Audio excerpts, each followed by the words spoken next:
काली, कालरात्रि, दुर्गा, त्रिपुरा सुंदरी, एक ही शक्ति के ये सभी अलग अलग नाम हैं। परंतु प्रश्न ये आता है कि यदि शक्ति एक ही है तो फिर नाम अलग अलग क्यों है? इसका उत्तर ये है कि वो जो शक्ति है, वो जो परा है, पर ब्रह्म की शक्ति है, वो अलग अलग रूपों में, स्वरूपों में, कारणों से स्वयं को प्रकाशित करती है, प्रदर्शित करती है। और जब हमें उस पर ब्रह्म को, परा को समझना होता है, तब हम इन्हीं रूपों के माध्यम से उनको समझ सकते हैं। अगर हमें इन नामों, इन रूपों के बारे में पता होगा, तभी हम उस परब्रह्म के निराकार रूप को भी अनुभव कर पाएंगे। इसी कारण विभिन्न मंत्रों में, विभिन्न स्तोत्रों में जो भगवती के नाम आते हैं, उन नामों के साथ साथ उन नामों का अर्थ जानना भी आवश्यक हो जाता है।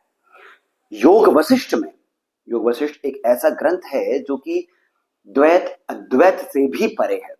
ये बात करता है एब्सोल्यूट की, ये बात करता है कि ये संपूर्ण संसार, संसार के प्रपंच, विषय, विकार, वस्तु, ये सभी केवल स्वप्न है, पर ब्रह्म का स्वप्न है।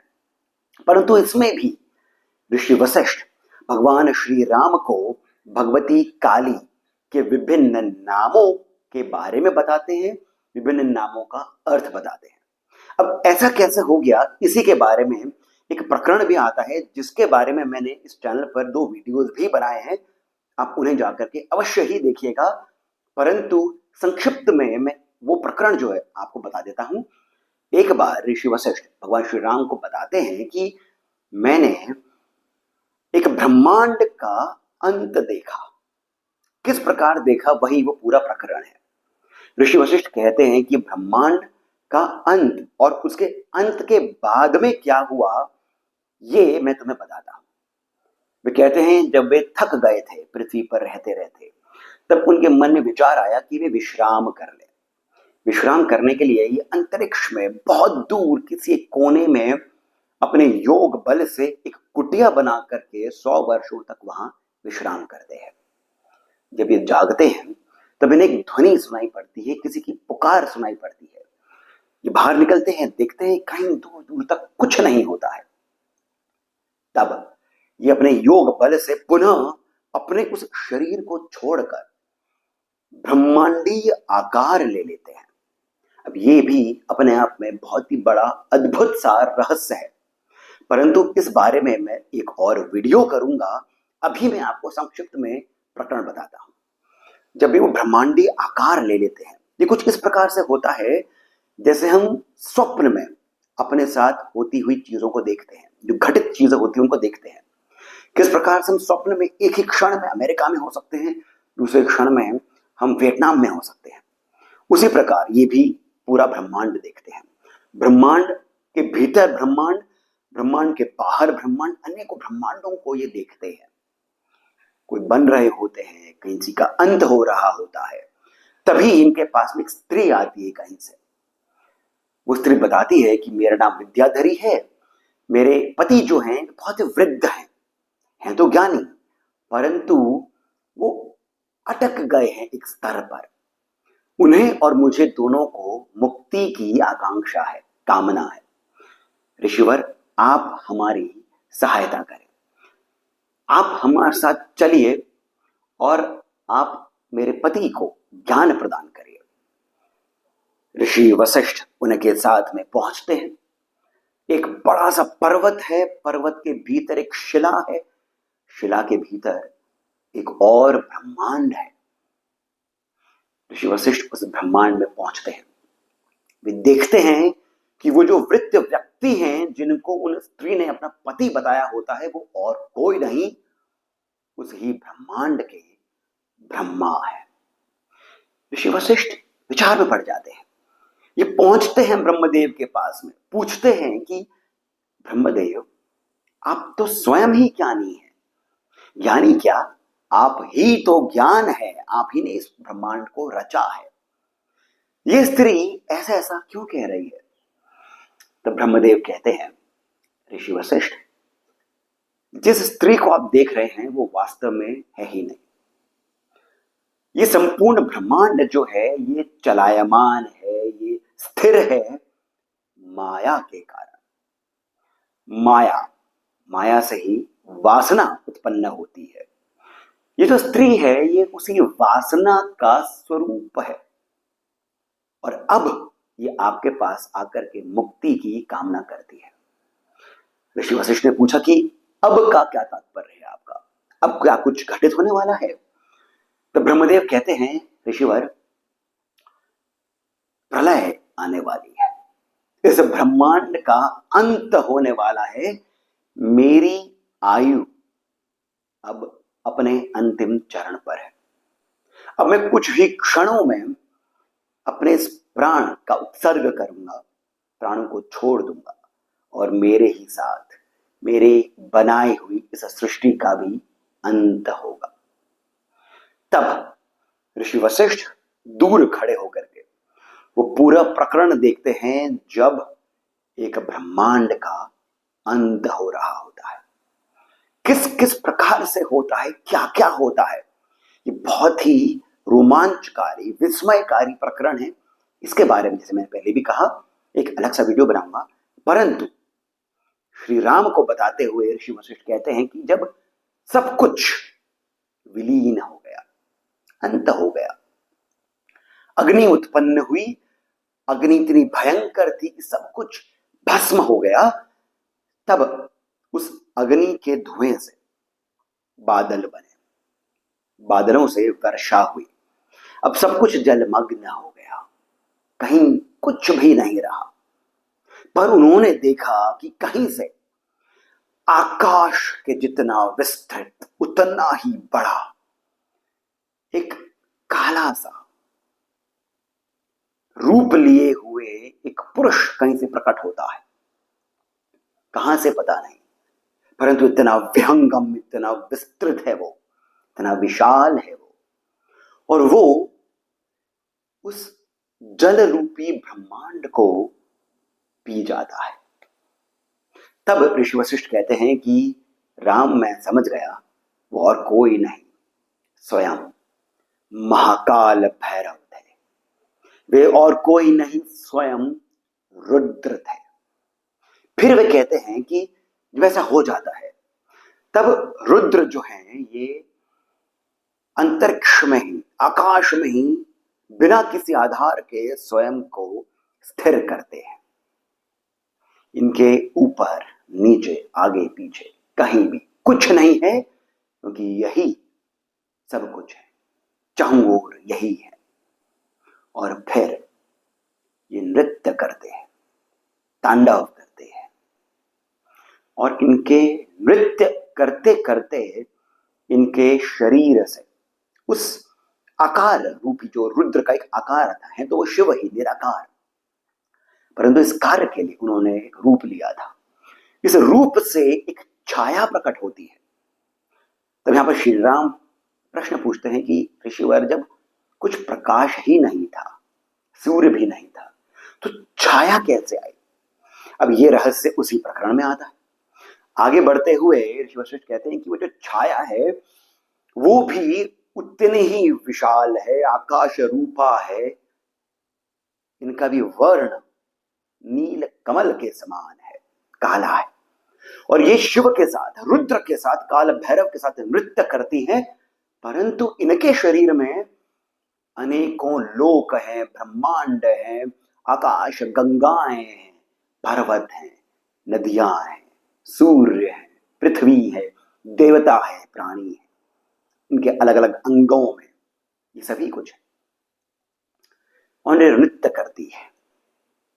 तब ऋषि वशिष्ठ कहते हैं, राम, ये और कोई नहीं, परब्रह्म की ही इच्छा शक्ति है, क्रिया शक्ति है। यही काल भैरव की महाकाली है, यही काल रात्रि है।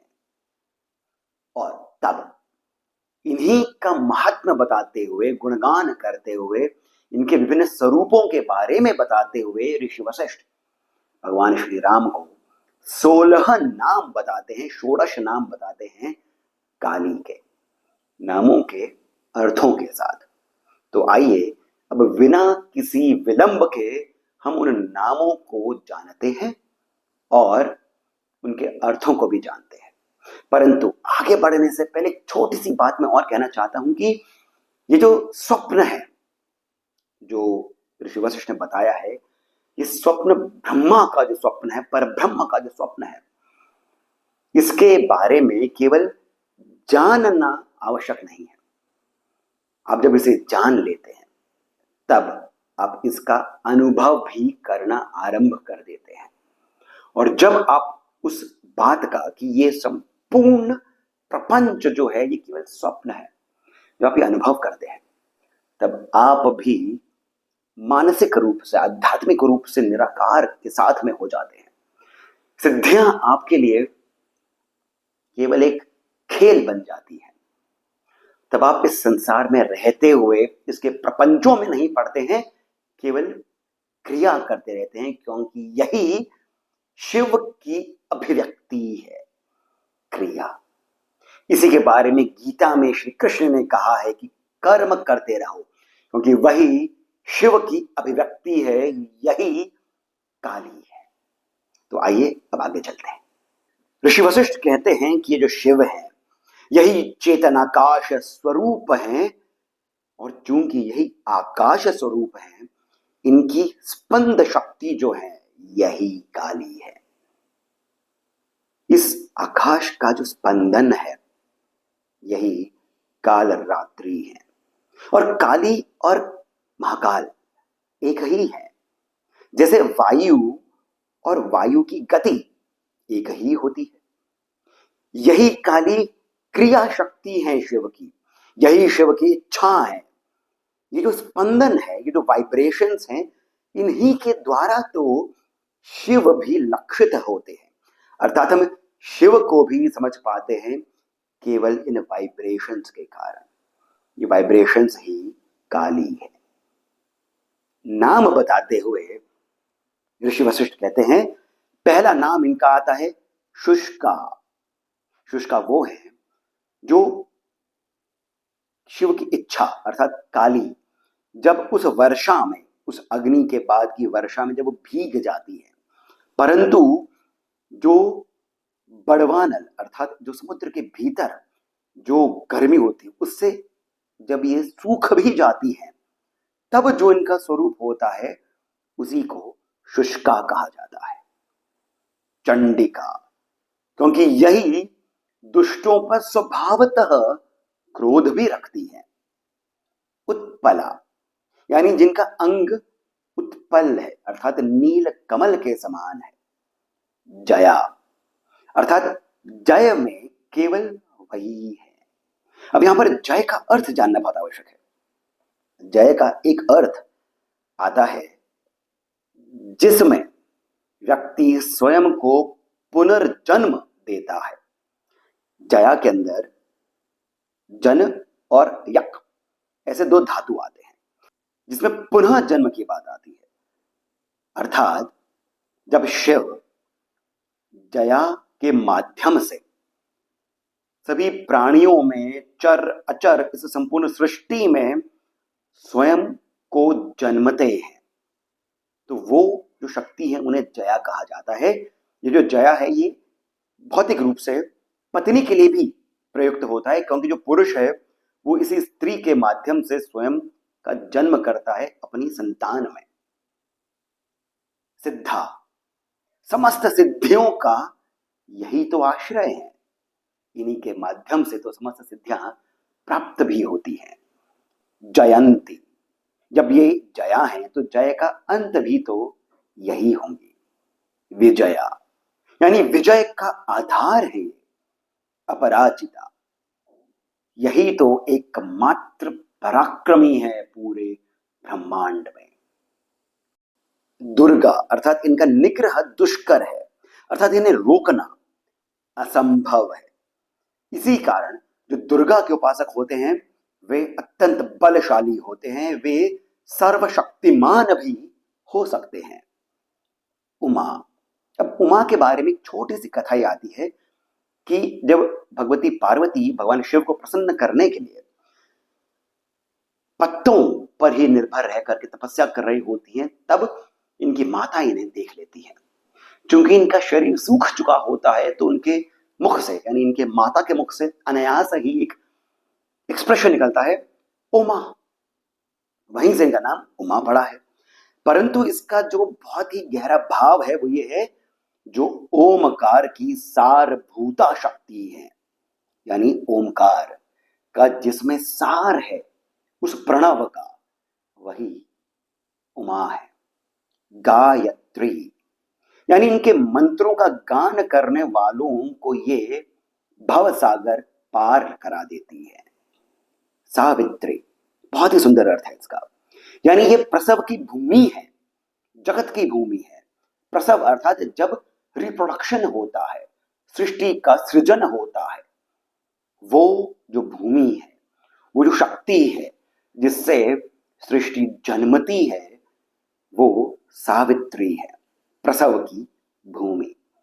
सरस्वती, यानी ज्ञानियों को, ऋषियों को जो परा के ज्ञान की दृष्टि देती है, वही सरस्वती है।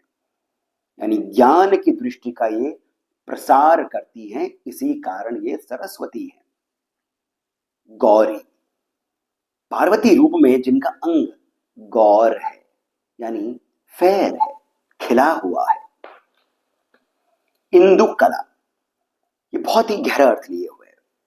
सभी के भीतर जो प्रणव का नाद है, वो जो ओमकार, सभी जीवित या फिर जो अचर अचर जितने भी विषय वस्तु इत्यादि हैं संसार में, इस ब्रह्मांड में, इन सभी के भीतर वो जो ओमकार है, प्रणव का जो नाद है, जिसका उच्चारण हो रहा होता है, जब उस नाद को हम एक स्वरूप दे सकते हैं, देते हैं, तो वो अर्ध मात्रा जो है, वो जो नाद का जो स्वरूप है, वो इंदु कला कही जाती है।